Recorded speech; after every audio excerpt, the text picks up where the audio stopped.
আজ বিশ্ব রাজনীতিতে এক নতুন কৌশলগত মোড়। দক্ষিণ এশিয়ার শক্তির ভারসাম্যে বড় পরিবর্তন আনতে পারে এমন একটি খবর এসেছে। বাংলাদেশের কাছে তুরস্ক দিয়েছে প্রায় $600 মিলিয়ন সামরিক প্রস্তাব।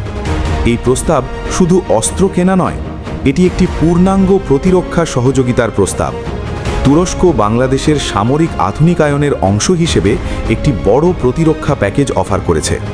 এই প্যাকেজে থাকতে পারে আধুনিক আক্রমণকারী হেলিকপ্টার, ড্রোন ও নজরদারি প্রযুক্তি, এয়ার ডিফেন্স সিস্টেম, আর্টিলারি ও স্মার্ট অস্ত্র, সামরিক প্রশিক্ষণ ও রক্ষণাবেক্ষণ ব্যবস্থা, সব মিলিয়ে যার বাজার মূল্য ধরা হচ্ছে প্রায় $600 মিলিয়ন।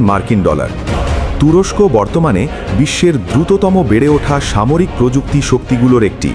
তারা নিজস্ব ড্রোন, যুদ্ধবিমান, মিসাইল ও ট্যাঙ্ক তৈরি করছে।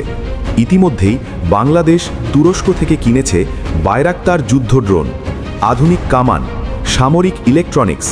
এখন এই নতুন প্রস্তাব দুই দেশের সম্পর্ককে নিয়ে যাচ্ছে স্ট্র্যাটেজিক পার্টনারশিপে।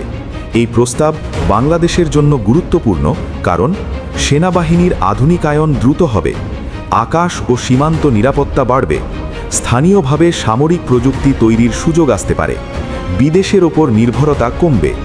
বিশেষজ্ঞরা বলছেন এটি বাংলাদেশের প্রতিরক্ষা ইতিহাসে সবচেয়ে বড় আন্তর্জাতিক প্রস্তাবগুলোর একটি।